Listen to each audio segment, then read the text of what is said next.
Hola, buenas tardes. Soy David Vallejo, asesor del Centro de Referencia Nacional de Logística Comercial y Gestión del Transporte.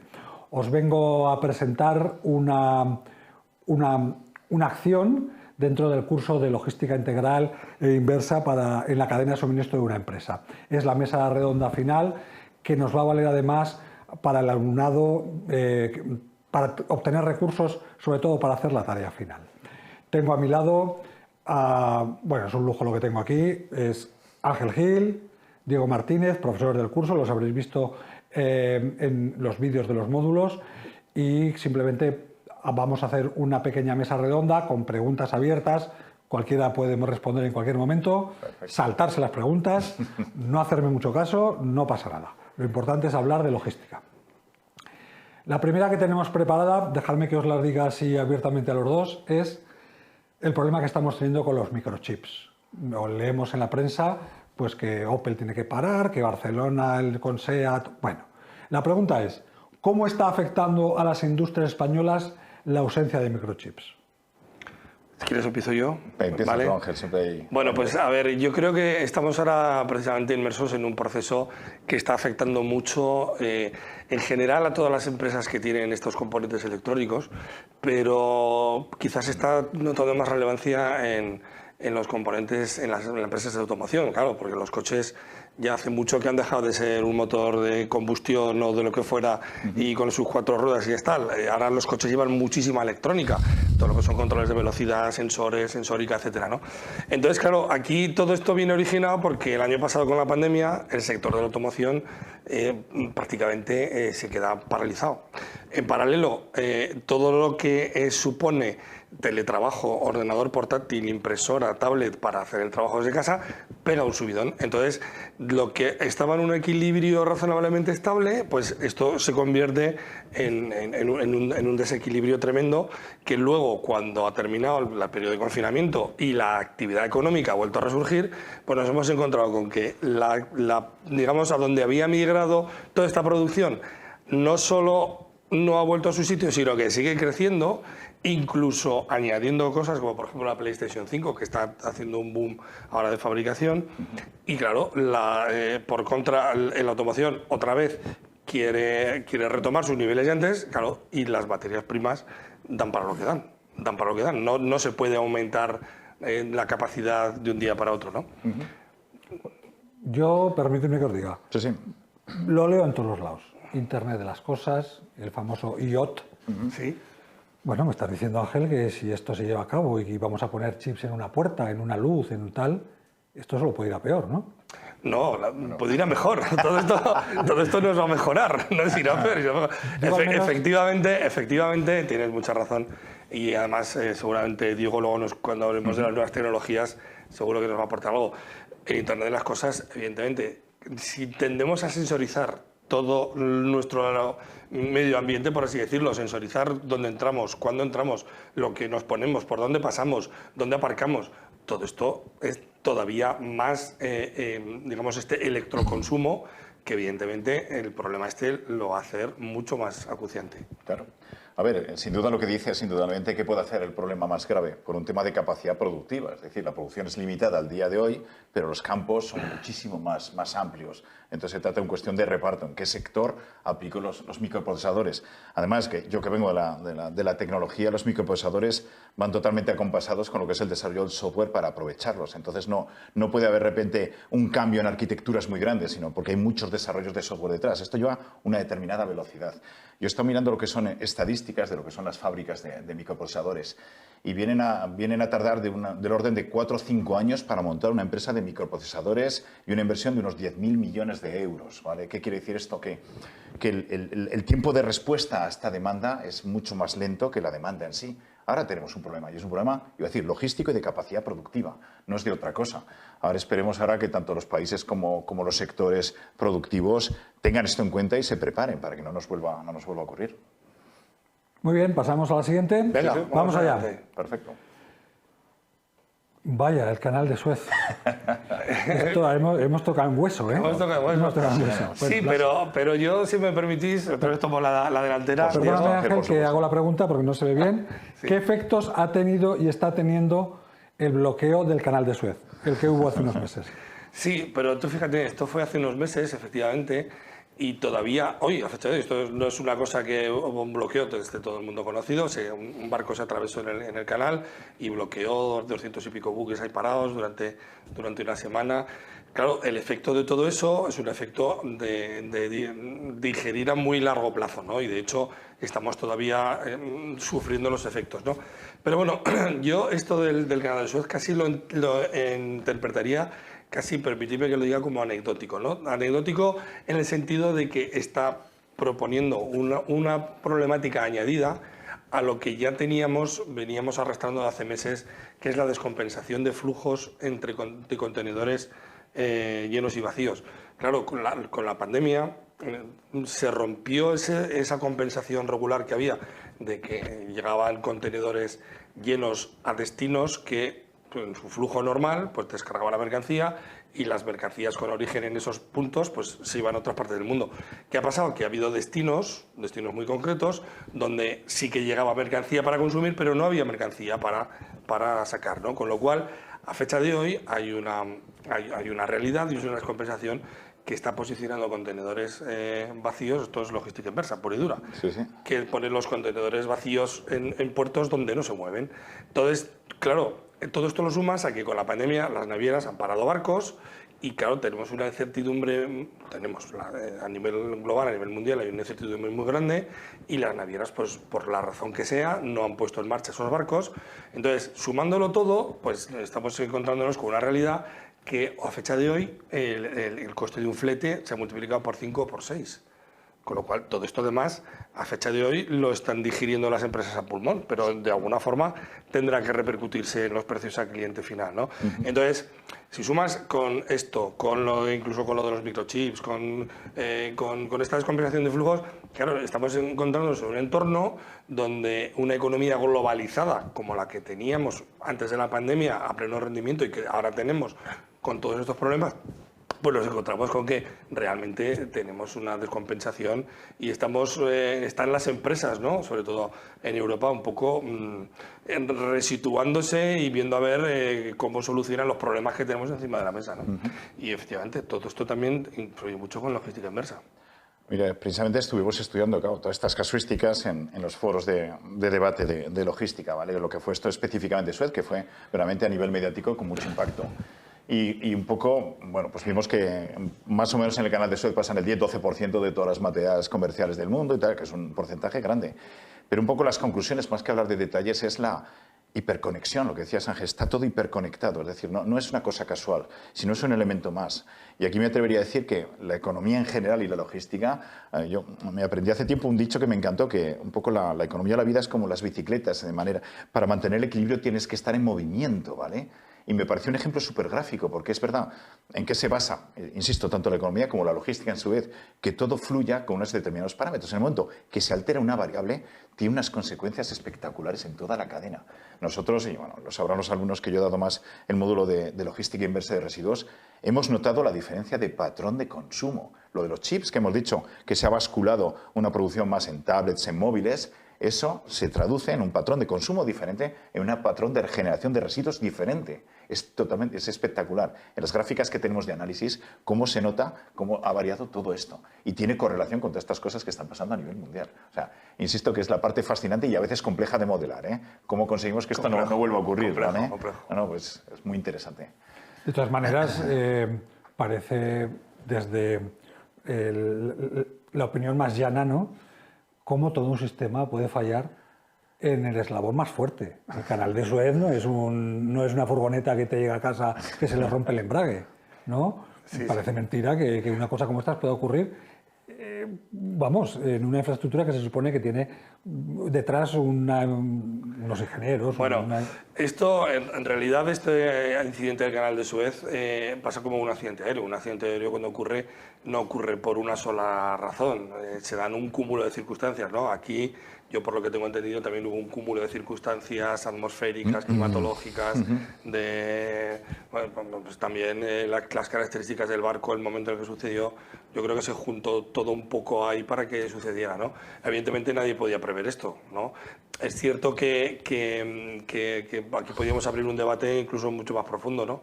y hablando de profundidad, es que estos barcos, tan megabarcos, que en concreto llevaba 19.000 contenedores, si mal no recuerdo, claro, tienen una profundidad de calado que está prácticamente rayando con el fondo máximo que tiene, ¿no? Entonces, bueno, pues también aquí el debate es decir, oye, vamos a ir cada vez a hacer barcos de tantísima capacidad, porque si lo vamos a hacer así, tendremos que dotar los sitios por donde pasan, habrá que ensancharlos, ¿no? Pero vamos, efectivamente, yo creo que no fue una única causa, fue un cúmulo de circunstancias, un cúmulo de causas fundamentalmente atmosféricas. No obstante, comentábamos antes, Ángel y yo, una cosa muy interesante, ¿vale? Que ya un poco trasciende del plano técnico. Decíamos que a veces estos movimientos, aun habiendo unas causas reales, ¿vale? Esto mismo, por ejemplo, es un bloqueo de un canal, pero no deja de ser una variable logística. Si yo bloqueo un canal, redirecciono por otros. Y es un tema de costes, ¿vale? Pero hablábamos un poco un debate más filosófico, que esto puede ser caldo de cultivo para los movimientos especulativos. Es decir, es un momento perfecto pues, para que las navieras digan, oye, mira, como hay un elemento de riesgo o tal lo que sea, o porque este puerto ha cerrado, no pongo más barcos en circulación ante el riesgo país, con lo cual consigo que suban los precios. Entonces, si os fijáis, son momentos de cambio, ¿vale? En los cuales nos damos cuenta de la fuerza que tienen los propios agentes logísticos en este ciclo, ¿vale? Y como insisto, un poco este carácter especulativo es el que hay que vigilar. Si realmente ese aumento de precio está justificado porque no existen alternativas o porque los agentes se niegan a meter más medios. Claro.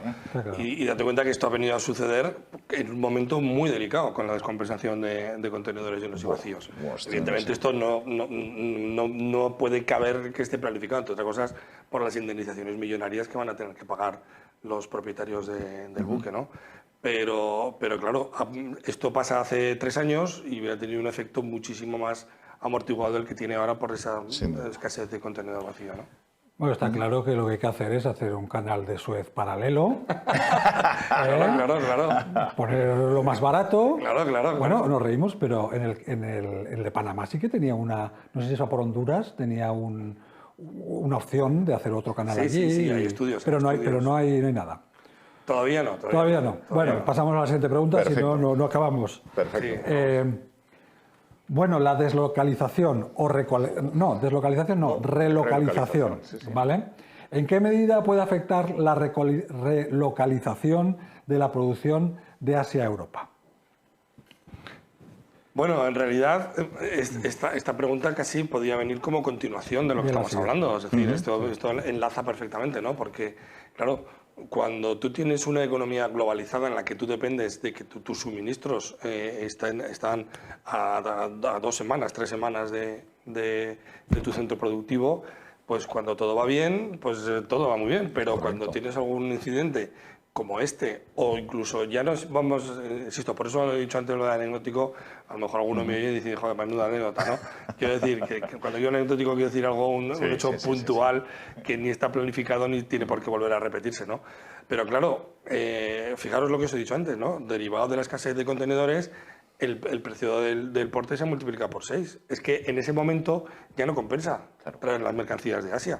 Es que en ese momento, y todo el mundo piensa que pueda en su momento, algo que pueda volver a la normalidad, es que ya es más barato producir aquí que producir allí, y sin el riesgo de que te puedas parar en Suez o que tengas los problemas de lo que sea, ¿no? Perdóname, es que viene al hilo una anécdota que tuve yo en Fuentes de Ebro. Yo fui a comprar cebollas a Fuentes de Ebro y me dijeron, no, ahora no hay. Las que hay son de Chile. Sí. En Chile hacen tal. Y me dijo un agricultor de la zona, demasiado barata va la gasolina. Ostras. Como diciendo, ¿verdad? Si traer cebollas de Chile compensa para venderlas aquí, algo falla en el sistema. Pues pero bueno, es una anécdota muy buena. Es muy buena porque pone de relieve, pues precisamente eso, ¿no? Es decir, oye, aquí hay una compensación de flujos a nivel mundial y efectivamente, con una cosa de estas, pues a lo mejor las cebollas de Chile, cuando has multiplicado por 6 el porte o sea, el coste del gasoil de traerlo, pues, o sea, del flete, pues igual ya no merece la pena traerlas de Chile. Igual hay que decir, oye, o no hay de fuentes, o las que haya de fuentes, pero en temporada y que sean de fuentes, claro. Con esto que comentas, a ver, totalmente de acuerdo con lo que dice Ángel, es una consecuencia un poco de lo anterior, ¿vale? ¿Qué nos damos cuenta? Yo creo que en general la humanidad avanzamos mucho más con las experiencias negativas que con las positivas. Entonces decía Ángel, es verdad, cuando todo va bien, todo pasa inadvertido, qué bien. Estoy produciendo a 10.000, 11.000, 15.000 kilómetros y todo fluye porque tengo un pool continuo de suministros, de productos. ¿Qué ocurre? Ya habéis visto, simplemente es una variable muy compleja de que ocurra, pero que un barco se gire. Y si tú lo piensas, desde el punto de vista de riesgos, no parece tan atroz, ¿no? ¿Qué ocurre? Que entonces la gente se da cuenta de la debilidad del modelo productivo. ¡Ostras! Ya mi variable no es que los costes productivos allí sean bajos, sino que de un barco no se quede cruzado. ¿Y qué me dice que mañana no puede haber? Me lo invento. Un ataque terrorista que bloquee el canal y entonces haga que mi producción o que mi sector productivo o que mi empresa pueda llegar a cerrar. Entonces, a lo que voy, que una experiencia, digamos, negativa hace que las cosas avancen, se modifiquen, digamos, los escenarios de riesgo. Y otra cosa también que está llevando a recolocar, digamos, o a traer otra vez los elementos productivos es la robotización y la tecnología. Claro, antes era barato producir allí porque la mano de obra era barata. Ahora con la robotización y la automatización, un robot cuesta lo mismo, es un tema de coste eléctrico. Y el coste eléctrico no tiene por qué ser más barato en China que en Estados Unidos. Entonces, de esa manera ya puedes relocalizar y ya tienes la producción mucho más cerca de tus mercados objetivos. Es decir, vamos a asistir en el corto plazo a unos movimientos derivados, lógicamente, como digo, de la globalización, de los riesgos, de la geoestrategia también, los enfrentamientos entre países, los aranceles. Hay demasiadas variables en juego para que las industrias se lo jueguen. Entonces, no hay nada mejor que jugar en casa, ¿vale? Si tú juegas en casa, lo tienes todo mucho más controlado. Qué bueno. Pasamos. Bueno, las nuevas tecnologías, algo que acabas de decir. Oye, lo estamos ligando todo. Que viene todo, que además estaba previsto, ¿eh? O sea, ha habido todo. Encima estamos de acuerdo, estoy preocupado. Sí. Entonces... ¿Cómo afectan las nuevas tecnologías en la gestión de las cadenas de suministro globales? Mucho ya lo hemos respondido. Bueno, sí. Hombre, realmente es que, tú fíjate, estamos hablando de nuevas tecnologías en cadena de suministro. Mira, yo llevo 20 y muchos años, tampoco voy a decir cuántos para que no se me note la edad. Llevo 20 y muchos años en logística. Yo cuando empecé en logística, los logísticos hablábamos de estanterías, de camiones, de carretillas. Eso son 20 y muchos años. Sí. Igual son 30, ¿eh? Qué malo soy. Bueno. Perdón. Entonces, claro, los logísticos nos dedicábamos a temas puramente logísticos. Tal. Claro, hoy los logísticos, aparte de que tenemos que saber de todo eso, por supuesto, pero es que nuestro día a día ya es hablar de todo este tipo de tecnologías. Ya empezamos a hablar de blockchain, hablamos de digitalización, hablamos de optimización de rutas, de movilidad, de cómo podemos llevar a cabo la digitalización de los procesos, ligarlo con la sostenibilidad, ligarlo con los temas de logística inversa. Es decir, ahí, bueno, tu módulo has explicado muy bien todo o parte de estas nuevas tecnologías. Sí. Es que hoy un profesional de la cadena de suministro tiene que ser muy diestro y tiene que ser muy especialista en todos estos temas. Por supuesto, saber todo lo que hacíamos antes, ¿no? Pero esto es digamos, la vanguardia del desarrollo de una empresa. Y especialmente los logísticos somos los que estamos, digamos, abanderando esta tecnología, ¿no? Ahí te diría que sin duda a algún lado han tenido que ir los chips de la primera parte de la presentación. Claro, ¿vale? claro. Han ido esto, las nuevas tecnologías, Claro, ¿vale? claro. Dispositivos IoT para hacer un tracking en tiempo real.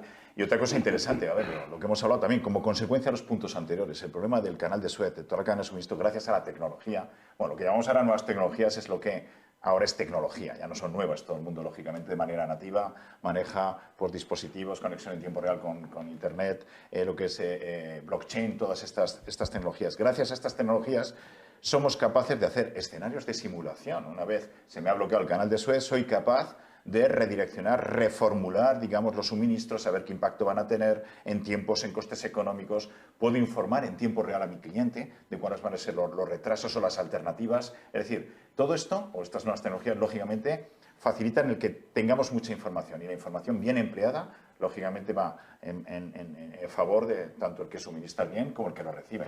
Sin esto, pues bueno, las broncas y los nerviosismos serían muchísimo mayores, ¿vale? Cuando te llama alguien de ¿cuándo va a llegar? Por lo menos ahora se le puede decir cuándo se le va. Digamos que la información está ahí. Otra cosa es que se quiera trasladar o no. Sin duda. Que vale, eso también, sin duda. o sea, también se especula con la información, ¿eh? Totalmente. No, y también tiene sus inconvenientes, porque me dice, oye, yo me meto en la página web y me dice que el producto ya está en Zaragoza desde hace 2 días. Claro. ¿Por qué no me lo traes?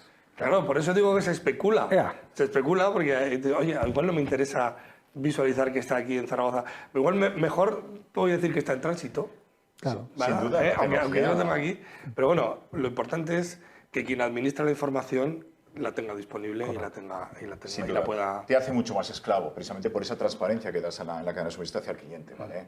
Por eso, partes muy positivas y en paralelo te obliga a ser muy excelente. Y creo que todos los que estamos aquí vigilamos la excelencia. Pero bueno, la tecnología, sin duda, no es buena ni mala, sino el uso que puedas hacer de ello. Yo, lógicamente, soy tecnólogo, me encanta la tecnología y veo siempre toda la parte positiva que provee. ¿Vale? Que la tiene. Que la tiene. Vamos a probar tecnología Vamos a por ello. con la última pregunta, que es la misma pregunta en los flujos de logística inversa. Logística inversa. Bueno, pues... Bueno, lo mismo es, ¿no? Me parece a mí, o muy parecido. Muy parecido, lógicamente. Al fin y al cabo, cuando hablamos de logística inversa es cerrar el ciclo. Y es verdad, la logística inversa muchas veces o bien nace de una logística directa, porque es cerrar un ciclo, o bien nace de un flujo desacoplado. Es decir, yo el módulo que di era de residuos que se generan al final del ciclo de vida de un producto. Y el ciclo de vida dependerá de la tipología del artículo y de los patrones de consumo cuando lo sustituyes. Indudablemente, ¿vale? En logística inversa se está notando, está habiendo una revolución, está habiendo un gran cambio. La propia tecnología permitirá definir cuál es ese ciclo de vida de ese producto de una manera mucho más exacta, cuándo puede ser reutilizado, cuándo puede ser reciclado, qué componentes podrán ser reutilizados en la cadena productiva. Va a tener la misma categoría de gestión que la producción directa. Y además, el componente estratégico va a ser el mismo también que la producción de elementos nuevos, porque la legislación a los sectores productivos les obliga, digamos, a acreditar todo el fin de ciclo de los productos. Y si una empresa o un sector productivo no es capaz de acreditarlo, simplemente dejará de operar en ese país. ¿Vale? Entonces, ya no hablamos de medio ambiente, ya no hablamos de sostenibilidad, de economía circular, hablamos de sectores productivos, hablamos de industria. Tiene el mismo valor. Y ciertamente las evoluciones que va a haber en los próximos años van a ser absolutamente espectaculares. Yo me gusta ver, perdóname, cómo en los formularios de pedidos ya te pone, hay que recoger una lavadora, hay que recoger la vieja, Correcto. hay que no sé qué.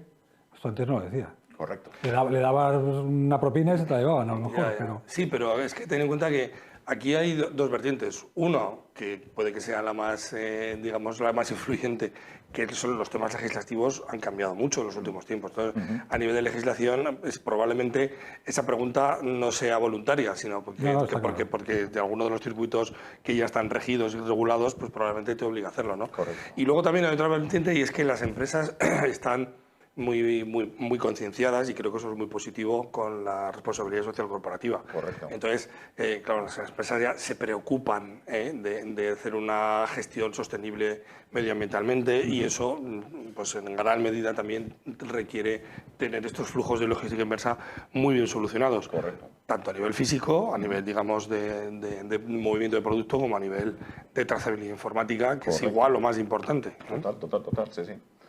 Bueno, estupendo. Vamos acabando. ¿Me permitís que os pida una conclusión? Ostras, pues empieza todo. Una conclusión. Una De conclusión. nuestra pequeña charla. Sí. Una conclusión. Bueno, Nada, vale. pues muy brevemente, yo creo que estamos en un mundo muy globalizado, donde la logística cobra, y las cadenas de suministro cobran un protagonismo especial. Daros cuenta que tradicionalmente las empresas competían por precio y por producto, mi producto y más barato y no sé qué, y ahora las empresas compiten con las cadenas de suministro. ¿Quién es más ágil? ¿Quién es más barato? ¿Quién llega antes? ¿Quién lleva de una forma más eficaz? Con una logística inversa muy potente.